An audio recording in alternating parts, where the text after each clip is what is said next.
المنظرة جمال عبد الناصر، شارع البستان، في وش صيدلية الخليل. برجر ديبي أول مكان في اسكندرية بيقدم البرجر المشوي على الفحم، ومحشي 3 أنواع جبنة بصوص البيك تيستي. ديبي مكان لسه فاتح جديد والمكان لذيذ جدا. ونيجي بقى نشوف، يولع الفحم ويسخن الشواية وبعدين بينزل عليها بقطعة البرجر، ولاحظنا إنه بيسيبها تاخد راحتها في الشوا شوية على الفحم على الهادي وعشان ما تنشفش.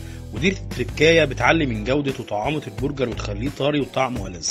وبيجهز لقمه البرجر ويحط عليها صوص البيك تيستي، وينزل بالخس والطماطم والبصل، وينزل عليهم بقطعه البرجر اللي بتبوظ الجبنه، وينزل بالبيك تيستي تاني وعليها صوص الشيدر. وحاجه اخر جمدان، ومنظر البرجر يجوع الصراحه، حاجه اخر عظمه. واي اوردر بيطلع بيتقدم معاه البطاطس المتبله. ودخلت على البرجر وكانت الجبنه بتبوظ من جوه، وشكل اللحمه حلو والطعم كان كويس والبرجر طري، وبجد اللحمه بتاعته كانت في مكان تاني خالص ودايبه مع مكونات الساندوتش، مدياله طعم لذيذ جدا جدا. والبرجر مع البطاطس اخر روقان. والساندوتش اسمه تشيزي باتي. الساندوتش التاني اسمه تشيكن كلاسيك، ومكوناته خس وطماطم وصوص رانش وقطع فراخ وصوص شيدر، وينزل بقى بالبطاطس. الساندوتش التالت اسمه امريكان هوت دوج، وده هوت دوج بصوص ديبي الخاص بيهم وصوص الشيدر، ومعاهم طبعا البطاطس. كان سندوتش كبير جدا يا جماعه، السندوتش ما بيخلص، وشكله هو غرقان في الصوصات جامد. واحد سندوتش من الاخر لعشاق الهوت دوج. ويدخل بقى مهاب على الامريكان هوت دوج، وكان جامد اخر حاجه، طعمه حلو والصوصات عامله مع الهوت دوج ميكس اخر عظمه.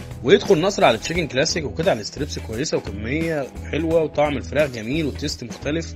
الميكس حلو والعيش طعمه جميل مع البطاطس اللي طعمها جامد جدا وكميتها كويسه وبتشبع لوحدها. كانت تجربه كويسه، وبنشكر اسلام الشاب المحترم على حسن استقباله لينا، وبنتمنى مشروعه يكبر لانه يستاهل. ونشوفكم في تجربه جديده مع المطعم جيه.